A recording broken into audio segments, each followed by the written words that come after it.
Shalom, bien-aimés dans le Seigneur, nous continuons avec notre méditation sur le thème « Soyez ouverts d'esprit ». Nous tirons notre texte dans 2 Rois chapitre 7, de versets 16 à 17, qui nous dit ceci.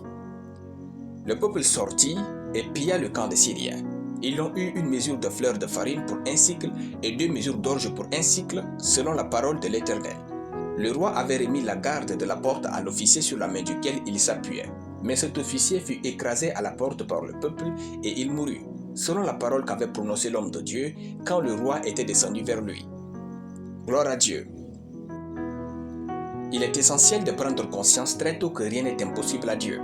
Ne devenez jamais l'un de ces chrétiens qui reconnaissent la puissance de Dieu sur leur bouche et dont le cœur est rempli de peur, de doute et d'impossibilité. Lorsqu'on marche avec Dieu, il faut se rendre compte dès le départ que rien ne lui est impossible. Cette compréhension offre une ouverture d'esprit considérable dans la vie.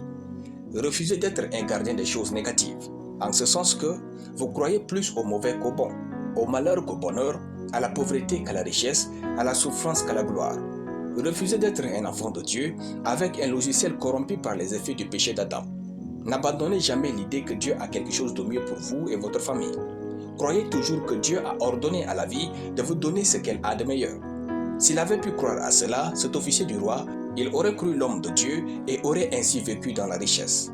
Rassurez-vous, l'ouverture d'esprit n'est pas la naïveté, mais la capacité à croire que tout est possible avec Dieu et selon Dieu.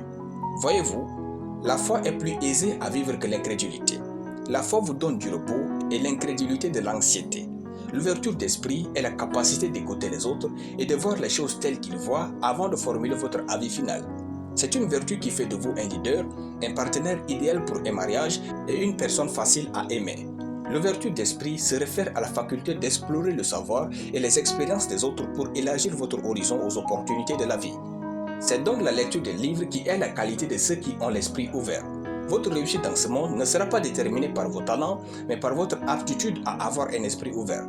Le monde est très vaste. Soyez ouverts d'esprit afin de mener une vie pleine de sens. Alléluia. Nous allons prier. Père glorieux et tout-puissant, je te rends grâce pour ta parole. Je déclare que je suis de ceux qui vivent avec une ouverture d'esprit envers Dieu et envers les hommes, au nom de Jésus. Amen. La lecture biblique en une année, Jérémie chapitre 49 à Jérémie chapitre 52. Soyez bénis, c'était le pain du ciel.